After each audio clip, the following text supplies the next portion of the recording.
नमस्कार देवी और सज्जनों, मेरा नाम है मुकुल देव वृक्षपति। आप लाइव टाइम्स टीवी देख रहे हैं और सीजन जो चल पड़ा है वो है सेब का। जैसे कि आप सभी लोग जानते हैं, सेब प्रदेश की आर्थिकी में एक बहुत महत्वपूर्ण कड़ी है और जब हम सेब की बात करते हैं तो हजारों करोड़ों का सीजन यहां पर हिमाचल प्रदेश में सेब का लगता है। अमूमन जब हम सेब की बात करते हैं तो अब एक ऐसा ट्रेंड भी आ गया है कि जो युवा बागवान है उन लोगों का भी एक रुझान सेब की ओर बढ़ रहा है और उसी सेब के रुझान में अब कन्वेंशनल वो काम करना है या फिर ऑर्गेनिक करना है या फिर किसी और तरह से करना है, बहुत से प्रश्न रहते हैं। बहुत से प्रश्न रहते हैं कि अगर हमारे पास सेब है तो सेब के साथ हमें और क्या क्या उगाना चाहिए। प्रश्न ये रहते हैं कि कौन सी क्वालिटी बेहतर होती है, कौन सी क्वालिटी बेहतर नहीं होती। ये सारे प्रश्न रहते हैं और उन्हीं प्रश्नों को लेकर आज आप लोगों की मुलाकात हम करवाने जा रहे हैं जीतू चौहान जी से। रोडू से आते हैं हमारे बीच में, एक बार पहले भी आप लोगों के साथ हमने इन्हें मुखातिब किया है और सेब सीजन के बारे में बातचीत करेंगे और इनके द्वारा जो एक फार्म फेस्ट करवाया जाता है उसके बारे में यहां पर जानकारी आपको देंगे। जीतू चौहान जी, एक बार फिर से आपका लाइव टाइम्स टीवी पे बहुत बहुत स्वागत है जी। Thank you so much Mukul ji, नमस्कार। और आपको और आपकी टीम का बहुत बहुत धन्यवाद ये लोगों के साथ संवाद करवाने के लिए। Thank you so much. Jitu ji, सबसे पहला प्रश्न तो ये रहेगा, देखिए सीजन इस बार शुरू हो रहा है, हमारे बीच में दो नई चीजें हो रही हैं। पहली तो जैसे कि हमारे बीच में अभी कार्टन्स के ऊपर बात हो रही है, उस पर हम आएंगे, धीरे धीरे आगे की ओर बढ़ेंगे। लेकिन ये सीजन को अगर आप देखें तो अभी जैसे कि सब्जियों में बोले, टमाटर का रेट जो बहुत अच्छा है, इतना अच्छा चल रहा है कि सेब के बराबर पहुंच चुका है। सेब के सीजन को आप इस बारी कैसे देखते हैं कि क्योंकि काफी मौसम भी बीच में खराब रहा, कई जगह चिलिंग आवर्स जो है वो पूरे नहीं हुए, कई जगह पे समय से पहले आए। इस सीजन को कैसे देखते हैं कि कैसा ये जा सकता है, क्या उम्मीदें हैं इस सीजन से? देखिए, क्रॉप इस बार लगभग जैसे हर बार ही होती है वैसे ही क्रॉप कोई ज़्यादा कम नहीं होगी, ज़्यादा नहीं होगी, मीडियम सी क्रॉप इस बार हो सकती है। और मौसम ने भी इस बार काफ़ी मार करी है, खास करके ओलों ने। तो ओलों की वजह से काफ़ी नुकसान बागवानों को हुआ है, काफ़ी फसल हमारी ख़राब हुई है, जिसकी वजह से थोड़ा और इंक्रीज जो है कॉस्ट के ऊपर हो सकता है। कोई बहुत ज़्यादा उछाल कॉस्ट में नहीं होगा, लेकिन एवरेज जो रहता है उसके साथ थोड़ा ऊपर हो सकता है जी। अब हम बात करें इस सीजन की, तो जैसे कि हमने वैरायटीज की बात की, हमने ऑर्गेनिक फ्रूट्स की बात करते हैं। तो जो वैरायटीज हैं, अभी हम कुछ समय से देख रहे हैं कि जो वैरायटीज हैं उसमें गाला जो है काफी एक प्रसिद्ध होके आ रहा है, काफी पॉपुलर हो रहा है और उसी के साथ रॉयल हमेशा की तरह पॉपुलर है। जो नई वैरायटीज हैं उनमें आपको क्या लगता है कि उस पर इस बार ज्यादा रुझान देखने को मिलेगा या फिर अभी हम कन्वेंशनल वैरायटीज की ओर ही रहेंगे? देखिए, लोग खूब कोशिश कर रहे हैं कि नई वैरायटीज की तरफ जाएं, लेकिन वैरायटीज के मामले में अगर बात करें, लोगों के बीच में थोड़ी सी कंफ्यूजन है स्ट्रेन्स को लेकर के, वैरायटीज को लेकर के। जिसको बागवान भाई ऐसा सोचते हैं कि मैंने इस बार नई वैरायटी लगा ली है, लेकिन जाने अनजाने वो वैरायटी चेंज नहीं कर रहा, बल्कि वो सिर्फ स्ट्रेन चेंज कर रहा है। जैसे अभी किंग रोड, स्कारलेट 2 हो गया और रेड हो गया, हपके हो गया, ये ऐसे जो हैं ये रेड डिलीशियस के अदर स्ट्रेन्स है, खाली हाई कलर स्ट्रेन्स है। लेकिन बागवान भाइयों को लगता है कि हम तो नई वैरायटी लगा रहे हैं, तो इससे हम कोई वैरायटी चेंज नहीं कर रहे हैं, हम कोई नई मार्केट नहीं ढूंढ रहे हैं, हम कंज्यूमर बेस एक नया नहीं ढूंढ रहे हैं, बल्कि उन्हीं कंज्यूमर को हम टारगेट कर रहे हैं। वही हमारे पास, हमारे बॉक्स के अंदर वही माल रहने वाला है। खाली ये है कि पहले जो कलर प्रॉब्लम रहती थी वो colour problem in high colour strains के साथ नहीं रहने वाली है। हाँ, अच्छी बात यह है कि गाला भी आया है और गाला की अब मार्केट भी अच्छी हो गई, लोगों को खूब अच्छा पैसा मिलना शुरू हुआ है। और इसके साथ साथ जो है, जो लोअर बेल्ट्स हैं, लोअर बेल्ट्स के पास एक ऑप्शन आ गया है कि वहां जो चिलिंग रिक्वायरमेंट पूरी नहीं हो पा रही थी, अच्छी जो ठंड होनी चाहिए उतनी ठंड नहीं हो पा रही थी, तो वो कहीं ना कहीं ऐसा लग रहा था कि एप्पल इंडस्ट्री से लोअर बेल्ट वाले लोग धीरे धीरे बाहर होते जा रहे हैं, जैसे जैसे स्नो लाइन ऊपर ऊपर को खिसकती जा रही है। तो गाला ने एक ऑप्शन जरूर दे दिया है लोअर बेल्ट के लिए कि वो अब जो है कुछ और सालों तक से बागवानी कर सकते हैं और अच्छा मुनाफा कमा सकते हैं जी। जब बात हम सेब की ही कर रहे हैं तो आपकी एक ऐप भी है खेतीयारी के नाम से, और उसमें आपका एक कोर्स जो सबसे पहला आया था वो था कि जो सेब के बेसिक्स आप उसमें सिखाते किस तरह सेब बनाया जाए, उगाया जाए, क्या करना चाहिए, कब प्रूनिंग करनी चाहिए, सॉइल को किस तरह से मेंटेन करना चाहिए, वो सारी बात करें। आज के समय में बात करें तो ये सेब की बात करें या बागवानी की बात करें तो सबसे बड़े चैलेंजेस आप क्या देखते हैं? क्योंकि काफ़ी ज़्यादा लोगों ने आपके कोर्स को भी सब्सक्राइब किया, तो एक फीडबैक वहाँ से भी आती है, एक फीडबैक लोग वैसे भी आपके साथ जुड़े जुड़े हुए थे वहां से भी आती है। तो सबसे बड़ा जो चैलेंजेस आप किस तरह से देखते हैं और क्या मानते हैं कि आने वाले समय में क्या प्रारूप उसके हो सकते हैं?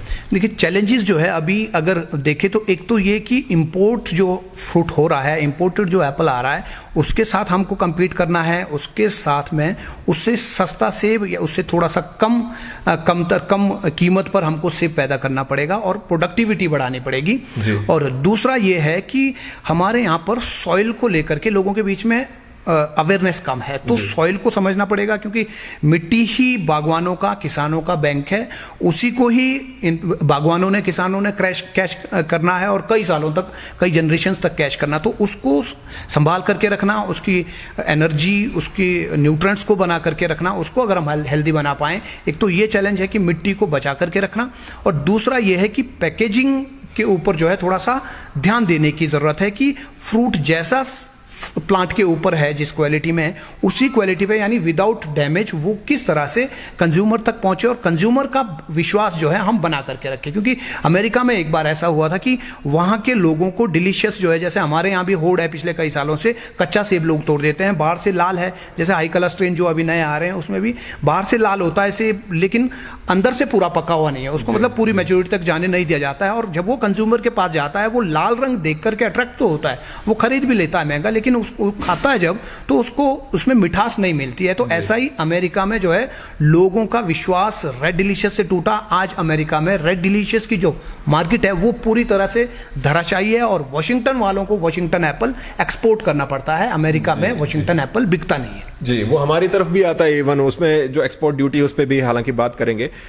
इससे पहले कि हम, क्योंकि महत्वपूर्ण चीजें पहले कर लेनी चाहिए, एक आप ये करवाते हैं खेती के ही बैनर तले, आप ये फार्म फेस्ट ये करवाते हैं, और जो मैं यहाँ पे दिखाना भी चाहूंगा, ये एक इसका पैम्फलेट है जो हमारे पास है, और इस बार ये सीमा कॉलेज में है जो मैं समझ पा रहा हूँ। अब ये जो फार्म फेस्ट है, इससे पहले 7 जो है वर्जन आए हैं, और उससे पहले एक सीजन इसका मेरे ख्याल से ऑनलाइन भी हुआ है जिस समय पे 2020 की बात है। और इस बार भी आप ये फार्म फेस्ट करवा रहे हैं जहां पे गवर्नर शिव प्रताप शुक्ला जी जो यहाँ पर आएंगे, चीफ गेस्ट हैं। 2 तरह की चीजें यहां पर मैं जानना चाहता हूं कि पहला तो इस फार्म फेस्ट में, पहले तो आप फार्म फेस्ट के बारे में लोगों को बता दीजिए जिन्हें नहीं पता है, और दूसरा कि 8वें फार्म फेस्ट में, इस बार के फार्म फेस्ट में कब है, क्या खास है और कैसे लोग आ सकते हैं, उसके बारे में थोड़ा बता दीजिए। जी, 2016 में हमने फार्म फेस्ट की शुरुआत करी थी, पहले फार्म फेस्ट के साथ। और फार्म फेस्ट के थ्रू 2016 में हमने जब शुरुआत की थी तो इस सोच के साथ की थी कि जापान में जो है एक पिंक फेस्टिवल होता है, जब चेरीज के ऊपर फ्लावर्स होते हैं, तो पूरी वैली जो है पिंक फ्लावर्स से सटी हुई होती है, और वहां पर यह फेस्टिवल होता है, तो खूब सारे टूरिस्ट भी वहां उस वैली की तरफ को मोबिलाइज होते हैं, जिससे कि वहां के बागवानों को भी पैसा मिलता है टूरिस्ट के आने की वजह से, और साथ ही साथ वो जो फसल है, वो जो क्रॉप है, उसकी भी मार्केटिंग हो जाती है। इसी के साथ ही हमने इसी सोच के साथ फार्म फेस्ट की शुरुआत करी थी कि आगे जाकर के ये टूरिज्म पॉइंट ऑफ व्यू से ये इसको जो है एक बड़ी मान्यता मिले और हम टूरिस्ट को जो है आकर्षित कर पाए, अट्रैक्ट कर पाए, जब वो सेब सीजन होगा और लोग वहीं पर फ्रूट को जो है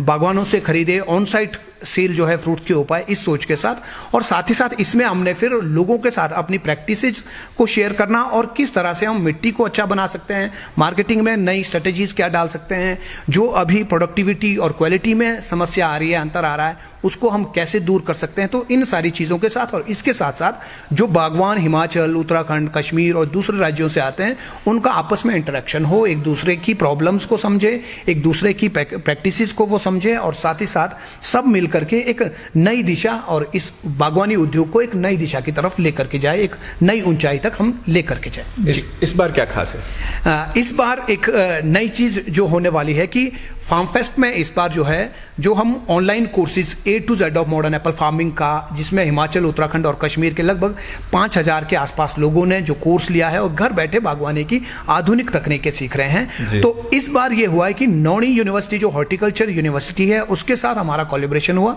और कोलैबोरेशन में कुछ नए कोर्सेज बनाए गए। मतलब जो टेम्परेट जोन के फ्रूट्स हैं, इससे हट करके जो सब ट्रॉपिकल जोन में फ्रूट्स होते हैं, मैंगो है, ऑरेंज है, किनू है, गुआवा है, लीची लीची है, इन सब के ऊपर भी, और साथ साथ हमारे यहाँ पर जो स्टोन फ्रूट होता है, स्टोन फ्रूट भी, प्लम, चेरी, पीच, एप्रिकॉट, इन सब के ऊपर भी जो है अब कोर्सेज आने वाले हैं। और वो फार्म फेस्ट के दिन प्रदेश के माननीय राज्यपाल और साथ ही साथ प्रदेश के हॉर्टिकल्चर डिपार्टमेंट भी जिनके पास है, चीफ पार्लियामेंट्री सेक्रेटरी श्रीमान मोहनलाल ब्राक्टा जी, वो भी रहने वाले हैं, और 2 वीसी भी हमारे साथ उस कार्यक्रम में रहने वाले। तो उस दिन जो है ये ऑनलाइन कोर्स की लॉन्चिंग हो रही है विधिवत, ताकि जो उत्तरी क्षेत्र के ये उत्तरी भारत के जो राज्य हैं, यहाँ के सभी बागवानों को जो है खूब सारा मुनाफा हो पाए। आम में भी लोग जो है बहुत परेशान हैं, क्वालिटी नहीं होती है, क्वांटिटी अच्छी नहीं हो रही है। हालांकि पूरी दुनिया को आम देने वाला हमारा देश है, पूरी दुनिया को हमने आम दिया है। पूरी दुनिया में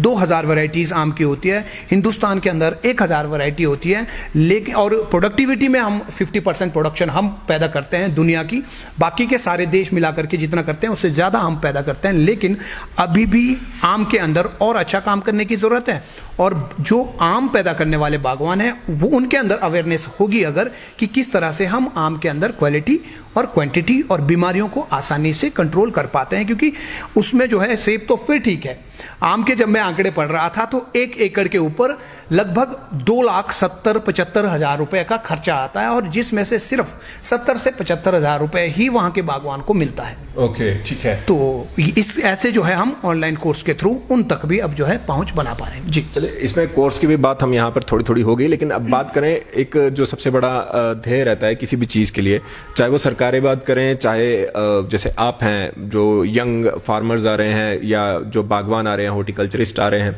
वो बात करते हैं प्रॉफिटेबिलिटी की, कि एक वादा सरकार द्वारा भी किया गया था 2022 तक सभी किसानों की आय दुगनी करने का।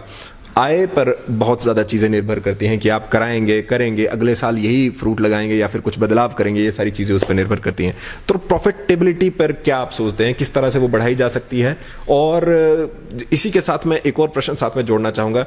देखिए, अलग अलग तरह की फार्मिंग होती है, आपकी ऑर्गेनिक आ गई, इनऑर्गेनिक आ गई, कन्वेंशनल फार्मिंग है, बहुत तरह की चीज़ें की, तो इन सब का क्या मेल रहेगा? अभी आपका फोकस क्या है कि ऑर्गेनिक पर लोग जाएं या फिर जिस तरह से वो काम कर रहे हैं उसी पे रहें? आप किस तरह से उसे देखते हैं और प्रॉफिटेबिलिटी किस तरह से बढ़ाई जा सकती है? देखिए, मेरा ये मानना है कि जो फार्मिंग अभी हो रही है, इस फार्मिंग के अंदर जो पेस्टिसाइड्स का यूज हो रहा है या सॉइल के ऊपर बेवजह न्यूट्रिएंट्स या सिंथेटिक फर्टिलाइजर्स डाले जा रहे हैं, अगर बागवानों को अवेयरनेस होगी, उनको नॉलेज होगा, तो सॉइल में जिन चीज़ों को डालना है, जिसकी ज़रूरत है, वही चीज़ें डालना, सॉइल टेस्ट के बाद डालना, और इसके साथ साथ पेस्टिसाइड्स को तभी यूज करें जब उसकी ज़रूरत हो। मेन चीज़ ये है कि हमको इनपुट कॉस्ट के ऊपर कहीं ना कहीं अंकुश लगाना है, हमको इनपुट कॉस्ट कम करनी है, और उसके लिए जानकारी होना बहुत जरूरी है। अवेयरनेस अगर होगी तो हम जो है इंसेक्टिसाइड, पेस्टिसाइड और दूसरे फंजीसाइड्स हैं, ओविसाइड्स हैं, उनका यूज कम करके और प्रोडक्टिविटी के अंदर न्यूट्रिएंट्स का तालमेल बना करके हम जो है अच्छी क्वालिटी क्रॉप ले पाएं, प्रोडक्टिविटी हम बढ़ा पाएं। और दूसरा जो आपका प्रश्न था कि कन्वेंशनल, ऑर्गेनिक और नेचुरल फार्मिंग में बागवानों को कहां, किसकी तरफ जाना चाहिए, मेरा मानना है कि हम जो खेती कर रहे हैं या कोई भी प्रोफेशन हमारा है, वो प्रोफेशन जो है हमारी प्रॉफिटेबिलिटी के लिए होना चाहिए, उससे हमको प्रॉफिट आना चाहिए। लेकिन प्रॉफिट हमको जो है पर्यावरण को कम से कम नुकसान पहुंचाते हुए, नेचुरल जो प्रॉपर्टीज हैं उनको कम से कम नुकसान पहुंचा करके कैसे हम प्रॉफिटेबिलिटी बना सकते हैं, इसके ऊपर हमको जो है सोचना चाहिए। तो हम कन्वेंशनल फार्मिंग से, एक तो कन्वेंशनल फार्मिंग में पहले केमिकल्स का कम यूज किया जाए, हम पहले ही पूरी दुनिया से में टॉप के ऊपर है हमारा।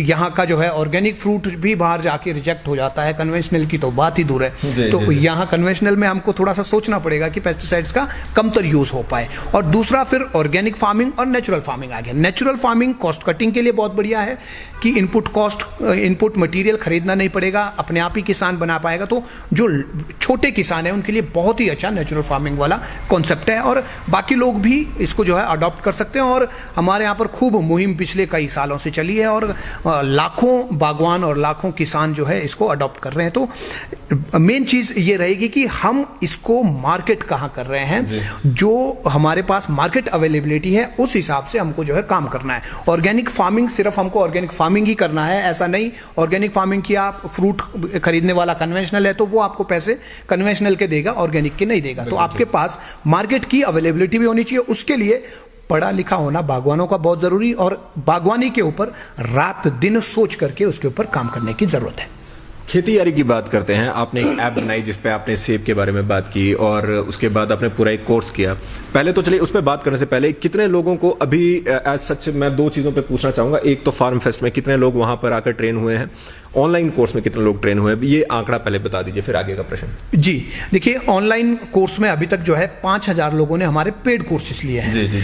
और हमारी ऐप अभी तक लगभग 14,000 डाउनलोड हो चुके हैं। उसके ऊपर लोगों के बहुत अच्छे रिव्यूज हैं। जिसने कोर्स नहीं लिया वो घर बैठ करके सोचता है कि यार ये तो पैसे लेकर के सिखा रहे हैं, लेकिन जिसने एक बार कोर्स ले लिया वो जिंदगी भर के लिए याद रखता है कि इस कोर्स के अंदर कितनी जानकारी और कितना फायदेमंद उनके लिए है। फार्म फेस्ट में कितने लोग आ चुके हैं और वहां पे कितने लोगों को इंटरेक्ट करवाया गया है, कि नंबर क्या है उनका कोई? जी, फार्म फेस्ट में जो है पिछली बार की अगर बात करें तो पिछली बार लगभग 450 लोग फार्म फेस्ट में थे।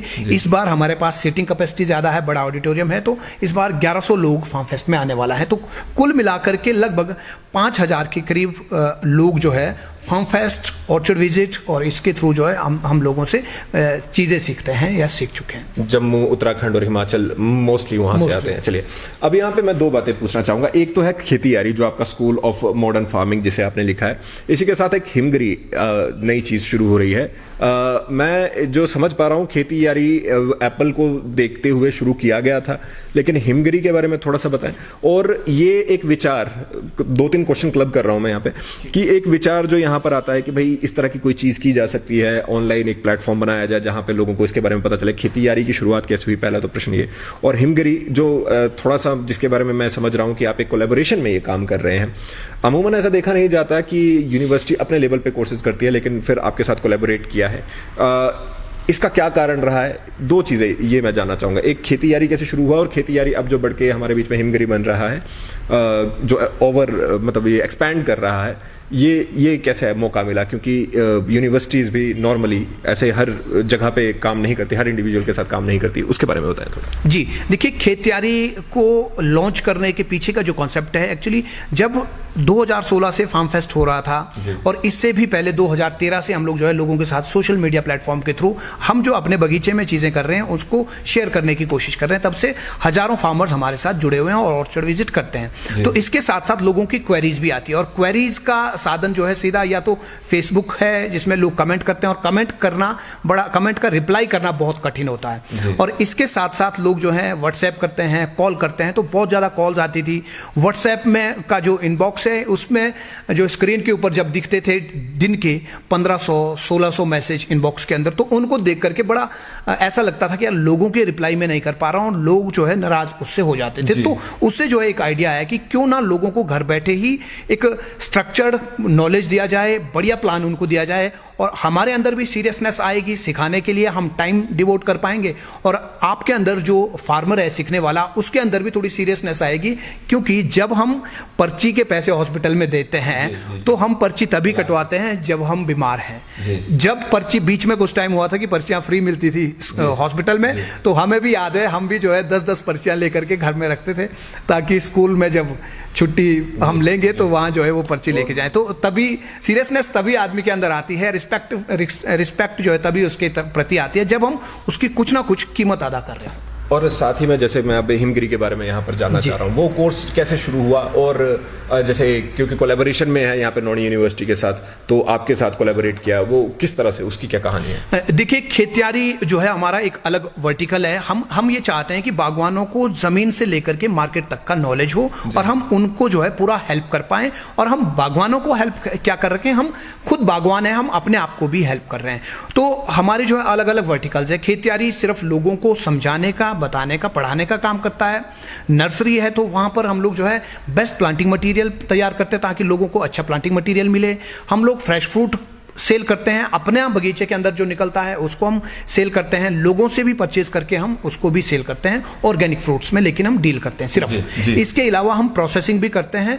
तो जो ऑर्गेनिक फ्रूट आता है उसी को ही प्रोसेस भी हम लोग करते हैं, जो सेकंड ग्रेड आएगा, और उससे जो है हम प्लम जूस, एप्पल की चटनी, कैंडी हो गया, जैम हो गया, ऐसे अलग अलग लड्डू हो गया, अलग अलग प्रोडक्ट्स जो है प्रोसेसिंग करके भी हम बनाते हैं। तो इन सभी को सुचारू रूप से चलाने के लिए, और जब ये सारी चीजें होती है, जैसे खेतीयारी पे हम कोर्स दे रहे हैं तो कोर्स के ऊपर 18% जीएसटी भी होता है। तो वो जीएसटी 18% अगर देना है तो उसके लिए एक ऐसी ऐसे ऑर्गेनाइजेशन होनी चाहिए, रजिस्टर्ड ऑर्गेनाइजेशन होनी चाहिए। तो इस वजह से जो है हमको एक प्राइवेट लिमिटेड कंपनी की तरफ जाना पड़ गया। फिर हमने रजिस्टर किया Himgiri agri solutions private limited.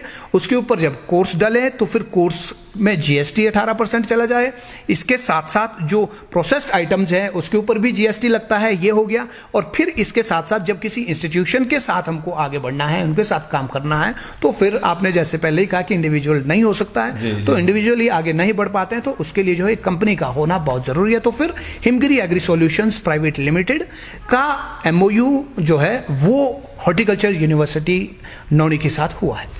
अब यहाँ पे मैं अपने दर्शकों को कहना चाहूंगा कि यदि आपके पास भी कोई प्रश्न है तो वो अवश्य यहाँ पर आप कमेंट के माध्यम से डालें, तो मैं उसके बारे में पूछ सकता हूँ। एक दीवान चंद ठाकुर जी का प्रश्न है कि क्या प्लम की फसल पर भी कोई ऑनलाइन कोर्स इसमें है, क्योंकि मैं कुछ ही प्रश्न पढ़ पा रहा हूँ। तो जी, बहुत बढ़िया प्रश्न जो है इनका आया है। देखिए, यूनिवर्सिटी के साथ कोलैबोरेशन का यही एक कारण है कि हम सेब बागवानी से, क्योंकि हिमाचल का जो राज्य है इसके अंदर बहुत सारे ऐसे डिस्ट्रिक्ट्स हैं जहां पे सेब बागवानी नहीं होती। केवल 6 जिलों में ही सेब बागवानी होती है, बाकी के जिलों में जो है नहीं होती है। क्लाइमेट वहां का क्योंकि सब ट्रॉपिकल जोन वो है, तो वहां जो फ्रूट्स वहां होते हैं। और हमारे यहाँ पर भी जो लोअर एरियाज हैं 3500 फीट 4000 फीट, वहां पर भी सेब अच्छे से नहीं हो पाता है, चिलिंग रिक्वायरमेंट पूरी नहीं होती। तो स्टोन फ्रूट्स के ऊपर जो है कोर्स बनाए जाए तो यूनिवर्सिटी के साथ मिल करके प्लम, आड़ू, चेरी, प्रून, ये सब जो है एप्रिकॉट, इन सब के ऊपर कोर्स आ रहे हैं। इसके साथ साथ बिलासपुर, हमीरपुर, ऊना, पंजाब, हरियाणा, यूपी, इन लोगों के यहाँ पर जो बागवानी होती है आम की, किन्नू की, संतरे की, कीवी की, लीची की, इन सब के ऊपर भी कोर्सेज आ रहे हैं। तो उन कोर्सेज की लॉन्चिंग ही 16 जुलाई को 8वें फार्म फेस्ट के अंदर माननीय राज्यपाल शिव प्रताप शुक्ल जी, ये जो है हमारा इनविटेशन कार्ड है, आप सभी इसमें आमंत्रित है। और इस प्रोग्राम के अंदर हमारे मीडिया पार्टनर जो है लाइफ टाइम्स टीवी भी है, और लाइफ टाइम टीवी का बहुत बहुत धन्यवादी मैं अपनी तरफ से, यूनिवर्सिटी की तरफ से भी, क्योंकि कोलैबोरेशन में ये हमारा फार्म फेस्ट हो रहा है। और साथ ही साथ Himgiri agri solution private limited और ये जो पूरी टीम हमारी 50 लोगों की टीम है, इन सब की तरफ से बहुत बहुत धन्यवादी हैं हम लाइफ टाइम्स टीवी के। Thank you so much. चलिए, यहाँ पे हालांकि अभी मैं इंटरव्यू समाप्त नहीं कर रहा हूँ, यहाँ पे मुझे 2-3 प्रश्न और है। एक और यहाँ पे प्रश्न है कि क्या सही समय है प्रूनिंग का कश्मीर की, यदि बात करें गर्मियों में? जी, देखिए, समर प्रूनिंग की आप शायद बात कर रहे होंगे। समर प्रूनिंग का एक टाइम होता है, फिक्स टाइम। हर कभी हमको समर प्रूनिंग नहीं करनी चाहिए, खास करके फ्रूटिंग प्लांट के ऊपर, क्योंकि फ्रूटिंग प्लांट के ऊपर जो फ्रूट्स हैं, उन फ्रूट्स को अपने आप को पालने के लिए, सेल एक्सपेंशन के लिए, साइज बढ़ोतरी के लिए, कलर अच्छा लाने के लिए उनको जो है कार्बोहाइड्रेट की जरूरत होती है, जो कि पत्तों से मिलता है। तो इसलिए जब समर प्रूनिंग करते हैं तो पत्ते नीचे गिरते हैं, शूट को हम काटते हैं, तो उससे इसकी बढ़वार के ऊपर, फ्रूट साइज के ऊपर कोई नेगेटिव इंपैक्ट ना हो, इसलिए समर प्रूनिंग सही समय पर की जानी चाहिए। फ्रूट हार्वेस्टिंग के यानी सेब तुड़ान से 40 दिन पहले आपको समर प्रूनिंग शुरू करनी है, और 10 दिन के अंदर समर प्रूनिंग आपको क्लोज भी कर देनी है। हालांकि अगर कोई टूटी हुई ब्रांच है, डिजीज ब्रांच आपको दिख रही है, वो छोटी मोटी या 1 साल की, 1.5 साल की, ऐसी, उनको आप कभी भी प्रून कर सकते हैं। लेकिन मोटी जो ब्रांचेज है उनको विंटर में ही प्रून किया जाना चाहिए। अब यहाँ पे प्रश्न इतने ज्यादा एक साथ आ चुके हैं, थोड़ा थोड़ा कर लेते हैं, इसमें कवर कर लेते हैं। सिरमौर जिला के कफोटा क्षेत्र से हैं, मैंने पलटी लगाई है। पलटी कोई चीज है? पाल्टी। अच्छा, पाल्टी लिखना चाह रहे हो, वो पलटी लिख दिया उन्होंने वहां पे। और मुझे कौन सी वैरायटी लिखना चाह रहे हैं, वैरायटी लगानी चाहिए, बहुत लो हाइट है, इसके बारे में कुछ बोल सकते हैं? देखिए, अगर हाइट कम है, 4000 है, 4500 फीट है, 4500 फीट है, तो आप जो है गाला के ऊपर ही जाएं। गाला सेल्फ पॉलिनाइजर भी है, अपने आप को पॉलिनाइज करता है, तो और लो चिलिंग रिक्वायरमेंट भी है, लो चिलिंग आवर इसको चाहिए होते हैं, तो आपके यहाँ पर जो है ये अच्छे से हो जाएगा, अच्छी प्रोडक्टिविटी भी आएगी इसके साथ। लेकिन आपको बता दूं कि आप परसिमन के ऊपर अगर जाएंगे, और बाकी जो स्टोन फ्रूट्स है, इस बार बहुत अच्छी मार्केट जो है प्लम ने दी है, नेक्ट्रिन ने दी है, एप्रिकॉट ने खूब अच्छा पैसा दिया है, तो इनके साथ अगर आप एक्सपेरिमेंट करेंगे तो ज़्यादा अच्छा रहेगा।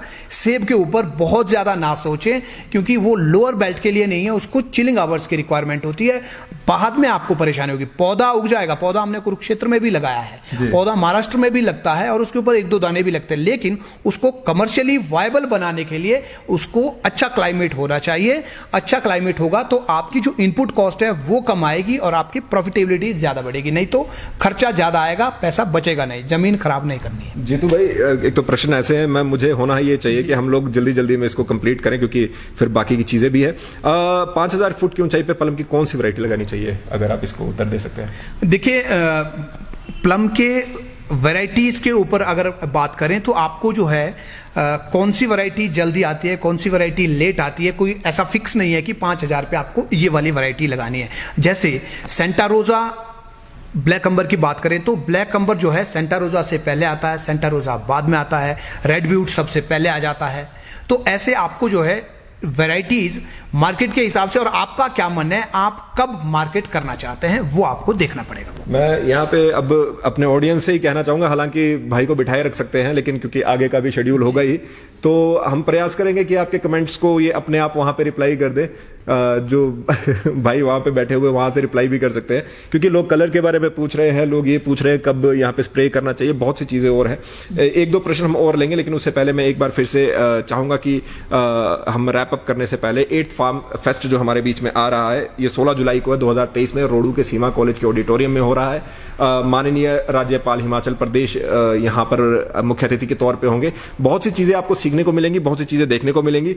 ये तो मैं कह रहा हूं, लेकिन आप लोगों के लिए क्या संदेश है यहाँ पर हमारे जीतू चौहान जी का, वो जीतू चौहान जी से जान लेते हैं। जीतू चौहान जी, क्या संदेश रहेगा जी? जी देखिए, फार्म फेस्ट में जो है लिमिटेड सीट्स हैं और आपको फार्म फेस्ट में आना है तो उसके लिए एक छोटा टोकन मनी हमने रखा है। एक बार फिर इसको जो है किसी भी तरह से कीमत ना समझें, ये सिर्फ एक टोकन मनी है और टोकन मनी बहुत जरूरी भी रहता है।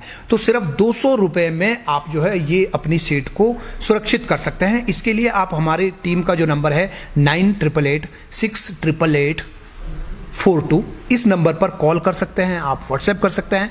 लेकिन हम किसान हैं, सुबह शाम दिन रात कभी भी कॉल कर लेते हैं। अगर किसी का नंबर मिल गया तो ध्यान रखें 9 बजे से 6 बजे तक टीम का जो है नंबर ऑन रहता है। इस बीच में ही आप कॉल करें और अपनी सीट आज ही सुरक्षित करें। और आप सभी आ सकते हैं।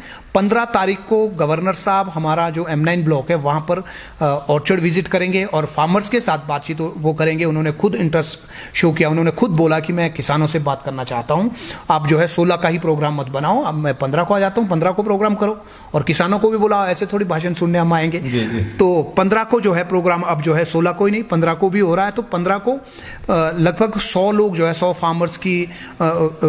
फार्मर जो है वहाँ हमारे M9 ब्लॉक में आकर के गवर्नर साहब के साथ भी वहाँ पर इंटरेक्शन कर सकते हैं, उनके साथ अपनी चीज़ें जो है शेयर कर सकते हैं। तो 16 तारीख को लेकिन हमारा ऑडिटोरियम के अंदर प्रोग्राम है और प्रोग्राम के बाद फिर ऑर्चर्ड विजिट भी है गवर्नर साहब के साथ 15 तारीख को। और फिर जो खुद देखना चाहते हैं, निहारना चाहते हैं और कुछ क्वेश्चन भी हो सकते हैं आपके, तो वो उसके लिए जो है हम 16 तारीख को प्रोग्राम के बाद अवेलेबल रहेंगे M9 ब्लॉक में। हमारे पास अभी 26 मिनट हुए हैं, तो हम 2-3 मिनट ले लें लोगों के प्रश्नों के लिए। 1-2 प्रश्न मैं लेना चाहूंगा यहाँ पे। एक तो ऐसा प्रश्न है कि अभी यहाँ पे पूछने की जगह नहीं है, लेकिन रूट स्टॉक की 111 वैरायटी आपके पास पड़ी है 111?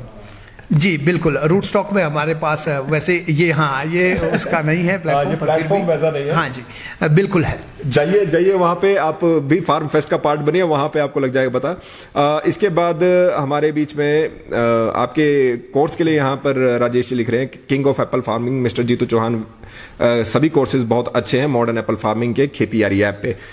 इसी के साथ गौरव जी कह रहे हैं कि कलर में दिक्कत आ रही है पत्ते की वजह से, ये और हर चीज एरिया वाइज होती है, ये यहाँ पर बताया जा रहा है। अब ये आधा मैं पढ़ ही नहीं पा रहा हूं। अच्छा चलिए, लास्ट 3 स्प्रे कौन से होने चाहिए बेस्ट साइज और कलर के लिए? देखिए, कलर के लिए स्प्रे मैं फिर कहूंगा कि आप किसी से पूछेंगे, कोई भी आपको प्रोडक्ट का नाम बताएगा, मैं प्रोडक्ट का नाम नहीं बताऊंगा क्योंकि मुझे आपको पूरा सॉल्यूशन देना है। कलर के लिए आप पोटाश करेंगे, कलर के लिए आप इथोफोन करेंगे, अगर इससे कलर आ जाता तो पिछले इतने सालों से लाखों metric tonne potash, bio potash, liquid potash, granular potash लोगों ने डाला है। कलर की प्रॉब्लम जस की तस है, इससे कलर आता तो फिर यही डालते। ये आपके लिए सॉल्यूशन नहीं है। आपको अच्छी तरह से पूरी जानकारी लेनी है, क्योंकि आपको न्यूट्रिशन मैनेजमेंट सही से करना है। आप नाइट्रोजन आपने 20 दिन पहले डाला है और आज आप पोटाश डालेंगे, कलर नहीं आएगा। आपको बैलेंस बनाना है।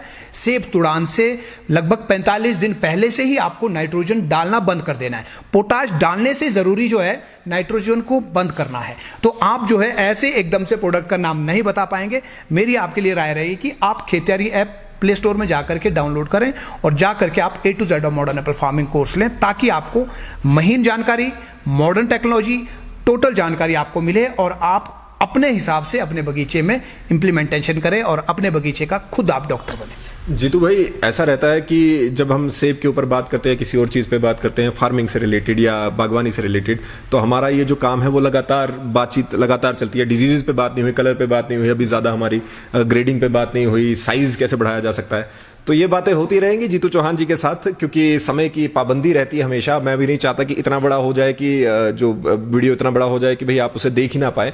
तो इसलिए अभी फिलहाल के लिए हम आपको बताते हैं कि 8वें फार्म फेस्ट 16 जुलाई को जो है सीमा कॉलेज रोडू में, वहां पे जाइए और वहां पे बाकी बागवानों से मिलिए, राज्यपाल जी को सुनिए। और जीतू चौहान जी, आपसे आपको एक बार फिर से यहाँ पर धन्यवाद, आपका आभार। एक बार फिर से आप लाइव टाइम्स टीवी के मंच पर आए और यहाँ पर आपने अपनी बात यहाँ पर रखी। आपका लाइव टाइम्स टीवी से बात करने के लिए बहुत बहुत धन्यवाद। Thank you so much Mukul Dev भाई, आपने हमें मौका दिया, आपकी टीम और आपका ये खूबसूरत स्टूडियो, मजा आ गया देख करके कि हिमाचल के अंदर भी ऐसी चीज है। बहुत अच्छा लगा।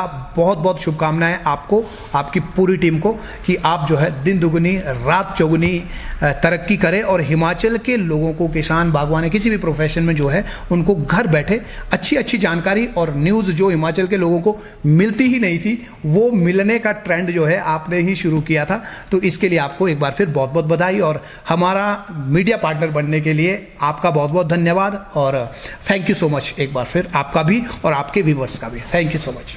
तो 16 जुलाई को आ जाइएगा 8वें फार्म फेस्ट में, जो हमारे बीच में जो हमारे UHF नौनी के साथ में हो रहा है और सीमा कॉलेज रोडू में हो रहा है, जहां पे आप लोग यहाँ पे सभी लोग यहाँ पर जा सकते हैं। जैसे कि उन्होंने बताया, आपको एक नंबर भी यहाँ पर बताया गया है। तो आशा करते हैं वहां पे जाएं और बागवानी को चार चांद लगाएंगे। फिलहाल के लिए हमें यहाँ पर अनुमति दे। मेरा नाम मुकुल देव वृक्षपति है और senior video journalist Ajay Bhati ji के साथ इस समय पर आप लोगों के बीच में लाइव थे। देखते रहे live times TV for true honest reporting. जय हिंद, जय भारत, जय हिमाचल।